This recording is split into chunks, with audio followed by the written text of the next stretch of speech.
Good morning to all of you. आज हम लोग कंपनी अकाउंटिंग जो 12th का चल रहा था अपना, उसमें हम लोग री इशू ऑफ फोरफिटेड शेयर के बारे में चर्चा करें। री इशू, देखिए बहुत ध्यान से अगर वर्ड पढ़ें तो क्या ये फ्रेश इशू की बात कर रहा है? Answer is no. कौन सा इशू है ये? री इशू। तो कोई भी चीज री का मतलब होता है दोबारा से। तो शेयर आपने फोरफिट किया तो क्या किया होगा? अगर आप ध्यान से देखें, चैप्टर का थीम ही क्या चल रहा है कि आपका जो शेयर्स इशू हुए हैं उसको आपको क्या करना है? दोबारा से आपने फोरफिट किया है, दोबारा से उसको री इशू कर सकते हैं। राइट? क्या पावर है? थ्योरेटिकल पे हम नहीं जाते। चलिए जी, अगर हम ध्यान से अगर देखें तो हमारे सामने जो बातें चल रही थी अभी तक, उसमें क्या है कि हमने पहले शेयर्स इशू किया था। देखो ये है इशू, पहली बार। राइट? हमने पैसे मांगे लोगों से, लोगों ने दे दिए, अच्छी बात है। लोगों ने नहीं दिए तो हमने उसको क्या कर दिया? फोरफिट कर लिया। राइट? फोरफिट कर लिया। अब इसी फोरफिटेड शेयर को हम फिर से दोबारा इशू कर रहे हैं। ध्यान से देखिएगा, ये फ्रेश इशू नहीं है, ये क्या है? री इशू है। राइट? तो जाहिर सी बात है, जो शेयर आपने फोरफिट किया था उसमें कुछ आपने अमाउंट भी फोरफिट किया था कि नहीं किया था? जब उसको री इशू करने जाओगे तो आपको कुछ टेक्निकल बातें याद रखनी है। बस उसी पे ये बेस है, बाकी और कुछ इसमें है नहीं। क्वेश्चन ये कहता है कि जब भी कोई सामान दोबारा से री इशू पे जाओगे ना, तो हो सकता है उसको आपको कम पे री इशू करना पड़े। लेकिन टेक्निकल कॉन्सेप्ट ये क्या है कि क्वेश्चन कहता है कि मान लेते हैं आपका शेयर्स जो था वो 10 रुपए का था। इस 10 रुपए में से आपने 3 रुपया फोरफिट कर लिया है। राइट? चलिए, तो अगर फिर से री इशू करोगे तो आप कितने अमाउंट में कर सकते हो? तो क्वेश्चन कहता है आपकी इच्छा है, जितना मर्जी में करो, 10 में करो, 12 में करो, 15 में करो, लेकिन मिनिमम जो है वो इस एग्जाम्पल में आप कितना कर सकते हो? मिनिमम आप 7 से कम में नहीं कर सकते। क्यों? कॉन्सेप्ट ये कहता है कि जो भी शेयर री इशू होंगे उस पर मैक्सिमम डिस्काउंट जो है वो अमाउंट फोरफिटेड के इक्विवेलेंट हो सकता है, उसके ऊपर नहीं हो सकता। पहला कॉन्सेप्ट तो ये है।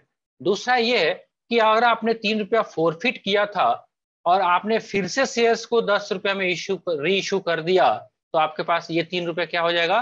प्रॉफिट। तो इसको हम लोग बोलते हैं यस। Capital profit. और इसको आपको कैपिटल रिजर्व में ट्रांसफर करना पड़ेगा। कहां से निकाल के? शेयर फॉर फ्यूचर अकाउंट से। बस इतना ही कॉन्सेप्ट है।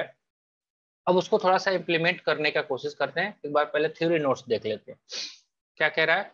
शेयर फोरफिटेड मे बी री इशूड एज फुली पेड भी कर सकते हो, या इसको आप पार्टली पेड भी कर सकते हो at any time by the company. री इशू प्राइस, ध्यान से, री issue price plus amount already received on forfeited share should not be less than its face value. देख रहे हो ना, हमने यही बोला ना कि अगर आपने री इशू 7 में किया है और आपका अमाउंट ऑलरेडी 10 रुपीज 3 रुपीज अपने फोरफिट किया हुआ था और फेस वैल्यू आपका 10 है, तो ये कॉम्बिनेशन बनेगा। ऐसा नहीं हो सकता कि आपका ये 6 रुपया में री इशू कर दो, 6 और 3 9, जो कि फेस वैल्यू से कम हो जाए। तो ऐसा अगर होगा तो शेयर्स क्या कहलाएगा? शेयर्स जो है कहलाएगा कि आपने डिस्काउंट पे इशू कर दिए हैं। तो क्या डिस्काउंट पे इशू करना क्या अलाउ है? No sir. Answer is no. तो क्या होता था, जैसे जैसे ताला बनते गया वैसे वैसे चोरों का भी दिमाग बनते गया, है ना? तो कंपनी में क्या होने लगा था कि लोग क्या करते थे कि पहले आपको शेयर इशू किया। अच्छा, बोलते थे कंपनी एक्ट जो कहता है कि शेयर्स को डिस्काउंट पे इशू नहीं कर सकते, है ना? पहली बार शेयर होल्डर को बोला चुपके से कान में कि देख मैं शेयर इशू करूंगा, है ना? तू क्या करना, खरीद लियो। मैं तुमसे कॉल्स का पैसा मांगूंगा, तू मत दियो, है ना? तेरा मैं शेयर फोरफिट करूंगा और फिर तेरे को ही री इशू कर दूंगा। तो री इशू कितना पे भी पहले कर सकते थे, तो उसको मना किया गया कि नहीं भैया, ये देखिए अगर ऐसा हुआ तो ये ओरिजिनल इशू को भी हिट कर देगा। इसीलिए क्या कहा गया, कॉन्सेप्ट बना दिया गया कि री इशू प्राइस जो है और अमाउंट फोरफिटेड जो है वो फेस वैल्यू से कम नहीं हो सकता। राइट? तो सिंपल सा इसके बाद तो जर्नल ही जर्नल है। क्या कहता है? When original issue are at par और प्रीमियम, अगर ओरिजिनल इशू आपका पार और प्रीमियम पे हुआ था राइट। तो क्या करेंगे, फिर से बैंक आएगा, पैसा तो आएगा, बैंक अकाउंट डेबिट, री इश्यू प्राइस जो क्वेश्चन में हमको दिया रहेगा कि क्या आपका री इश्यू प्राइस है, ये डेबिट कर रहा है share for future account, right.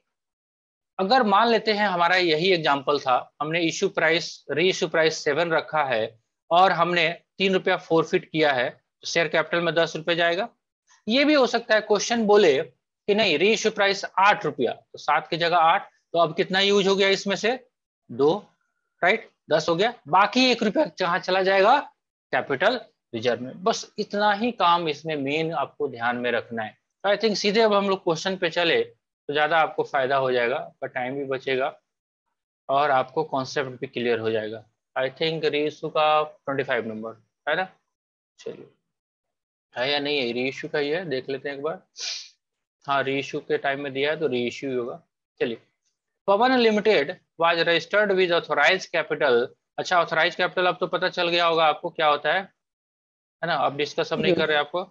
Authorise capital of ₹5 lakh divided into 10 each, right. तो रुपीज में दिया हुआ है तो नंबर ऑफ शेयर कितना होगा इसके पास, 50,000 शेयर्स होगा, 50,000 shares at the rate of 10 each का क्वेश्चन बोल रहा है। It purchase a building from Y for ₹2 lakhs and issue fully paid up share to Y for the purpose of consideration. तो ये कौन सा कॉन्सेप्ट लेके आके इसमें घुसेड़ दिया, issue of share consideration other than cash. तो 2 लाख तो उसी में चला गया 5 लाख में से। बाकी it invited application for the balance 30,000 share payable under 3 per share on application, 3 per share on allotment, 2 per share on first call and 2 per on final call। ठीक है, तो अभी तक तो कोई इशू नहीं है। देखिए, Ashok who had been allotted 500 share failed to pay both the calls, his share were forfeited and reissued at 9 per share to Hari as fully paid up, make a necessary journal entry। तो फटाफट चलते हैं, इसको हम discuss नहीं कर रहे हैं, ये आपको आता है, ये भी आता है। थोड़ा सा इसको हम लोग देख लेते हैं। 30,000 शेयर्स था और अप्लीकेशन पे कितना है 3 रुपीज, पैसा भी आ गया, चलिए कोई दिक्कत नहीं है। शेयर अलॉटमेंट का पैसा भी हमने 30,000 इंटू 3, यहाँ तक भी पैसा आपको आ गया, राइट। चलिए, शेयर फर्स्ट कॉल और फाइनल कॉल में पैसा आपको नहीं मिला, तो पहले मांगते हैं 30,000 शेयर इंटू 2 रुपीज मांगा हमने, और कितने शेयर होल्डर था एक बंदे के पास 500 शेयर, उसने नहीं दिया, तो कितने लोगों ने दे दिया 29,500 इंटू 2 दे दिया, 500 शेयर पे नहीं मिला। फिर हम फाइनल कॉल भी मांगा हमने, दोबारा से भी मांगा 30,000 शेयर इंटू 2 60,000, फिर से नहीं मिला। ऑब्वियसली बात है, जब उसने पहले ही नहीं दिया तो इधर भी नहीं दिया होगा, राइट। चलिए, तो यहां तक तो नॉर्मल एंट्री था। अब यहाँ के बाद हम सबसे पहले हम क्या करेंगे, ये फोर फीचर का एंट्री है। तो share capital up to amount called up, ध्यान से देखना है, क्या हमने 10 रुपया मांग लिया है 500 शेयर पे, यस 10 रुपया तक मांग लिया है जी, राइट। ये 10 का ध्यान में रखना है, अगर अगर 8 तक ही मांगा गया रहता है तो 8 ही डेबिट करते।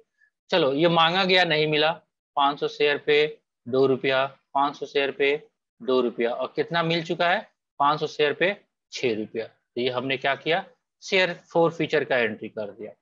अब री इश्यू का एंट्री करते हैं। 9 रुपया पर शेयर आपका री इश्यू है, कितना 500 शेयर इंटू 9 4500। चलिए, कितना डिस्काउंट में चला गया, शेयर फोर फीचर जो आपने यहाँ पे किया था 500 इंटू 6, राइट, उसमें से 1 रुपया यहाँ पे यूज हो गया, हुआ ना 500 रुपया। चलिए, अब बच कितना गया शेयर फोर फीचर में 500 इंटू 5, इसको हम कहाँ पे भेज देंगे, कैपिटल रिजर्व। बस ध्यान रखने की बात इतनी है कि जब तक शेयर्स री इशू नहीं होगा तब तक फोर फीचर से पैसा कैपिटल रिजर्व में नहीं जाएगा, पहली बात तो ये। दूसरी बात ये कि जितना नंबर ऑफ शेयर री इशू होगा उतना ही का आप कैपिटल रिजर्व में भेजोगे। अगर एग्जांपल के तौर पे यहीं पे 300 शेयर ही अगर री इशू हुआ रहता तो हम 300 इंटू 5 ही कैपिटल रिजर्व में भेजते 1500, बाकी को हम रखते 200 इंटू 5 को कहाँ पे, यहाँ पे रखते। क्यों, बिकॉज वो शेयर जब री इश्यू नहीं होगा, पता नहीं कितने में होगा, तो जब तक वो री इश्यू नहीं होगा तब तक उस पर कैपिटल प्रॉफिट और लॉस का कैलकुलेशन हम नहीं कर सकते। कुछ बातें समझ में आई, तो बहुत मुश्किल काम नहीं है।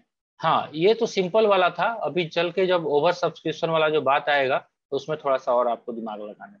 फिलहाल फिर भी जो आपने शेयर्स, आपको ध्यान में क्या रखना है, ये री इशू है दोबारा, रजिस्ट्रेशन, री रजिस्ट्रेशन। पहले नया स्कूल में जब जाओगे तो आपका होता है रजिस्ट्रेशन, और इसी स्कूल में दूसरे क्लास में जाओगे तो री रजिस्ट्रेशन होता है। समझ गए बात? तो ये बस फर्क है। ठीक है जी। तो आप क्वेश्चन आगे इस पे जितना बनता है आप यस। बनाइए, कोशिश करिए। कोई डाउट होगा तो नंबर शेयर कर दीजिएगा, उसको डिस्कस किया जाएगा। ठीक है, ओके सर। चलिए।